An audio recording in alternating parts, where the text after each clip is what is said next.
Anthropomorphic animals in both art and media sounds like a surreal concept, but also seems very normal to us. For any person who grew up with Disney cartoons for one, this concept is something incredibly familiar to most of us, and it's a notion as old as our earliest history. In fact, in Germany, an ivory figurine was discovered featuring the body of a human with the head of a lion, believed up to be 30,000 years old. So it goes without saying that we're all familiar with the quadruped animal turned into a biped, and it doesn't look shocking to us in any way, even though there have been plenty of examples where it does look irrefutably shocking. But when it comes to exploring this concept, specifically within art, I can think of many famous examples. Dogs Playing Poker by American artist Cassius Marcellus Coolidge is probably one of the most well-known examples, featuring domestic dogs with opposable thumbs and smoking cigars over a game of cards. In fact, out of all his work, anthropomorphic dogs became his most well-known style throughout his career and then after. But there was another similar artist, however, operating at nearly the exact same time period as Coolidge, who lived on the opposite side of the Atlantic in England. His name was Louis William Wain, an artist who earned admiration and national fame for creating anthropomorphic domestic cats in a very similar playful cartoon style to that of Cassius Coolidge. However, if you were ever to look into Wain's work on most places online, the first results would not be a scene of friendly-looking animals having a tea party or picnic, but instead you find yourself in a picture book straight out of Alice in Wonderland. A psychedelic scene of feline faces warping into geometric patterns and tendrils of bright colours. The more you seek an explanation to these weird and wonderful works of art, the more a tragic tale unravels, exposing a gentle soul with a fractured mind brought on by mental illness and losing those closest to him. This is also a very slight debunking video on the topic surrounding schizophrenia being an attribute to his work, as it still remains clouded in mystery as to what exact mental condition Louis Wain burdened, but it's still undoubtedly clear that his work would continue to fascinate observers for many years. His art is featured for case studies and textbooks in psychology, and even the famous writer H.G. Wells would look back on his work saying, "He invented a cat style, a cat society, a whole cat world." As an art fan who particularly favours outsider art that beautifully displays the complexity of the human mind, I became instantly fascinated in Louis Wain's work. And today, I'm very excited to share his story with you, that reveals the fragile mind of a creative genius that was so often misunderstood, and whom, whether intentionally or not, defined a completely unique style in anthropomorphic animal art. This is the story and artwork of Louis Wain.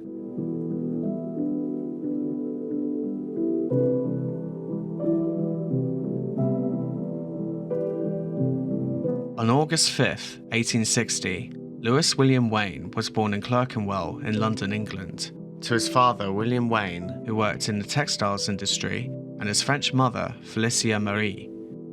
He was the first of 6 children, and he had only sisters, all 5 of whom never married. Louis Wain would seemingly live a life of struggles at an early age, as when he was born, he suffered from an orificial cleft on his upper lip, preventing him to attend school until the age of 10, as ordered by his physicians. This led to a childhood of aimlessly wandering the streets of London. Even when he was accepted into school, he remained truant for the majority of his youth. Eventually, he would become a lecturer at the West London School of Art, but sadly, he would be left to support his mother and his 5 sisters at age 20, after his father had passed away. And around 10 years later, his youngest sister was certified as insane and admitted to an asylum. The remaining sisters lived with their mother for the duration of their lifetimes, as did Louis Wain for the majority of his life. The tragic significance of Wain's life began around this time period. In 1883, Wain married Emily Richardson, who had previously worked for the Wain household as a governess. This relationship was fraught with problems from the very beginning, however, as she and Wain were disapproved of their parents, as Emily was 10 years older than Wain, a controversial affair for that period in history. And only a few years prior to Wain's sister's admission to the asylum, Emily would fall to a life-threatening illness. This urged Wain to sketch her pet cat in hopes of cheering her up during her illness. During this time, Wain had abandoned the vocation of an art teacher and sought to be a freelance artist and press illustrator, where his anthropomorphic cat drawings would feature heavily in popular local journals like the Illustrated Sporting and Dramatic News and the Illustrated London News. His and Emily's own pet cat, named Peter, would typically be the most reoccurring star in his illustrations. He would eventually release his work titled A Kitten's Christmas Party, which proved to be hugely successful and well received. But sadly, he was unable to enjoy this milestone, as only a few months later, his wife Emily would unfortunately pass away, eventually succumbing to her illness. The impact of this on Wain would be devastating. As he and Emily had no children, he became increasingly more reclusive and isolated. As his success in art continued to grow, he continued also to struggle with anxiety and depression, and despite his professional accomplishments, his personal life was in tatters. By the Edwardian period of 19th century England, the nation had begun to host an astonishing rise in pet keeping in both middle class and upper class households. In fact, pet keeping wasn't generally accepted in Europe until the end of the 17th century, and it wasn't common among the middle classes until the late 18th century. Pet keeping in England as we know it today is widely considered to be the result of the Victorian period, as at this time it was perceived as a link with the natural world, which itself was no longer seen as threatening. It also allowed a visible demonstration of man's domination over nature. In a sense, owning a family cat or dog or canary was seen as a prime example of the modern household, a sign of privilege and elevated status. However, the most notable revolution in pet owning was a rise of interest and acceptance of cats. For a long time, cats were often regarded with contempt and seen as abhorrent pests only good for catching vermin, and often left to fend for themselves in the streets. But it wasn't until this sudden rise in pet popularity that cats were beginning to be recognized for their cleanliness and elegance. These traits would inspire many illustrators during this time to depict cats as mascots for soap and sanitizing products, a trend that would almost be continued and heavily contributed by Louis Wain himself, as his style of illustrating cats would humanize them to the eyes of the public and allow people to see them as something to be admired and inspired by. His illustrations were becoming so popular that throughout the beginning of the 20th century, most homes had at least one of his famous cat annuals, and many nurseries had Wain's posters hanging on their walls. For a short time, he even branched out into the art of ceramics, creating a collection of surreal and futuristic-looking cats. As admiration for Wain's style was on the rise, he became regarded as a leading authority in all things cats and was elected president of the National Cat Club. He judged cat competitions and was involved in several animal charities. All of this helped to bolster the country's love and appreciation for domestic cats, but it wasn't just England that fell for Wain's charms. He also had considerable success in America, and between 1907 and 1910, he contributed a cartoon strip at the Hart's New York Journal-American. Sadly, however, this would be regarded as his last known steady source of income during his art career.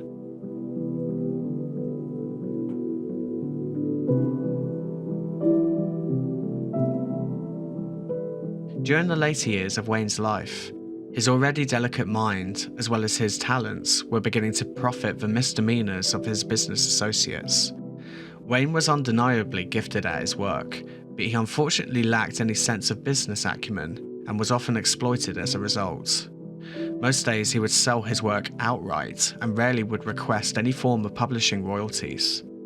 By the time World War I was declared in 1914, Wain would fail to adapt to find any business venture amid the wartime paper shortage. By the 1920s, he was living completely in poverty. His depression persisted and his mental health deteriorated exceedingly.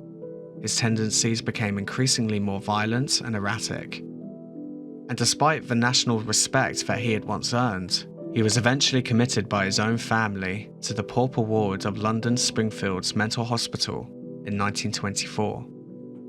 During this period in history, mental institutions were dramatically different to how we know them today. Sufferers of mental illness were more often than not completely ostracized and rejected from society, only to be apprehended and sometimes violently so and sent away to often an overcrowded asylum, with no real intentions of trying to improve their mental well-being or attend to their needs. They were essentially storing houses for the forsaken population that society felt too helpless and even too repelled to assist. Because of its limited and primitive understanding of mental health during this period, the exact mental condition that Louis Wain suffered from was not documented and still remains mostly unknown to this day.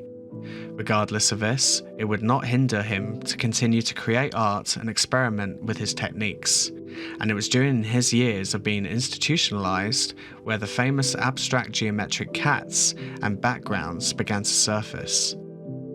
Although the chronological order of these illustrations are not fully confirmed, it's fascinating to see these works in order, starting from the most conventional cat drawing right up to the most bizarre and colourful piece hardly resembling a cat at all.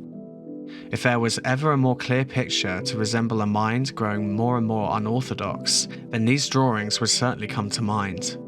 The theories behind why Wain's style had changed so dramatically from his cartoony and easily appealing techniques were often attributed to the theories behind Wain's mental decline.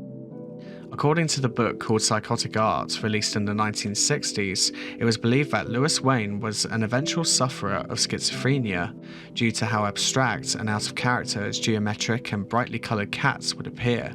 This later manifested in the most widely popularised theory behind his geometric cats, even to this day. Wain's obvious and well-known love for cats was known to reach extremities of him sometimes owning dozens of cats at a time, which would continue even when admitted to mental hospitals. Because of this obsession, many have theorized that his supposed schizophrenia was caused by the parasitic bacteria called Toxoplasma gondii. This warm blood-loving protozoan is most commonly present in cats, the most favoured hosts for the parasite to reproduce, and would often get excreted in a cat's feces. If a human being comes into contact, the host would likely contract toxoplasmosis, a condition that, in theory, could cause schizophrenia in susceptible brains. But this is still heavily debated. In most cases, toxoplasmosis is proven to be an asymptomatic infection, producing only flu-like symptoms in worst-case scenarios. Other theories dispute the fact that he might have had schizophrenia, saying that he might have suffered instead from autism, dementia, Asperger's, or visual agnosia, a condition that impairs recognition of visually presented objects. At the risk of stripping away some of the fun mystery here, I personally lean more towards the somewhat more positive theory that Wain was simply pushing his limits as an artist and branching out his techniques in new and interesting ways whilst hospitalized. I actually find it quite astounding how often Louis Wain is used as the face of schizophrenic art, considering that, like I mentioned before, there is no real solid evidence of him suffering from this condition. It's undeniable that Wain suffered from some clinical form of depression and anxiety, but as the evidence still remains pretty thin if Wain suffered from schizophrenia or anything further than that, I believe these weird and wonderful cats were more a product of his creativity, rather than the result of schizophrenia or dementia or the like. It amazes me that Wain was able to achieve such detail and colour contrast from just pencil and chalk. Even staring at them for long periods of time seems to instantly push me into some kind of psychedelic trip, with the feline face morphing in and out of recognition. We may never really know the definitive answer to what was going on in Wain's mind when he completed these, but regardless, these patterns of shapes and colours are incredibly mesmerising to look at.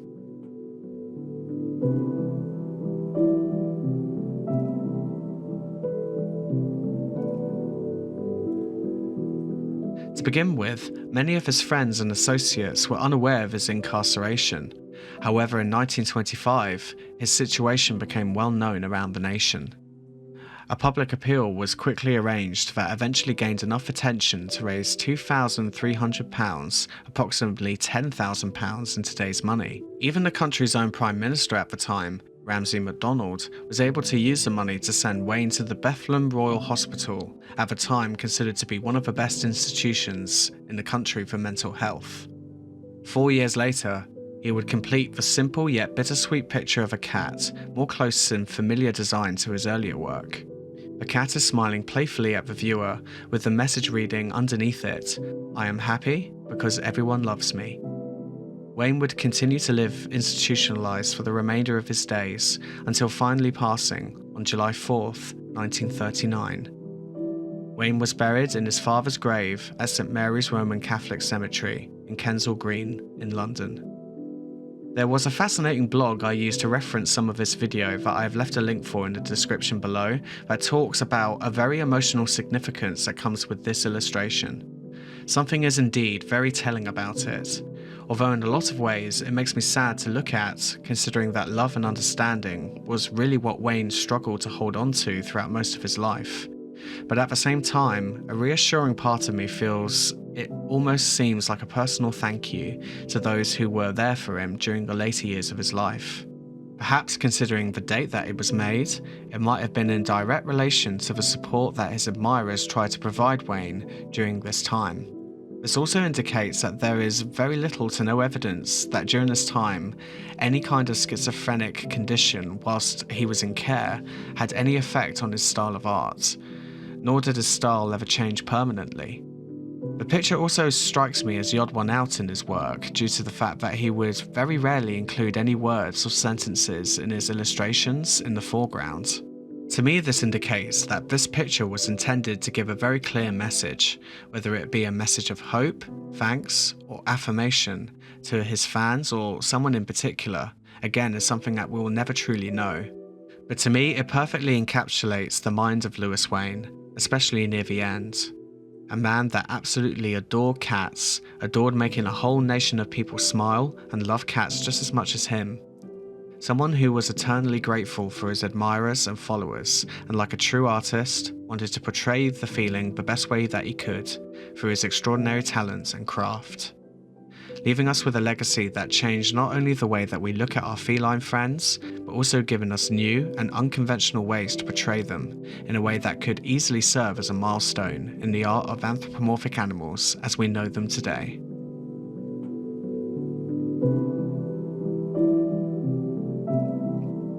Thank you so much for watching this video. I hope you found Louis Wain interesting, and I hope this motivated you to check out more of his art if you haven't already. I know a lot of you were recommending me to do a video on Louis Wain, and I hope this lived up to your expectations somewhat.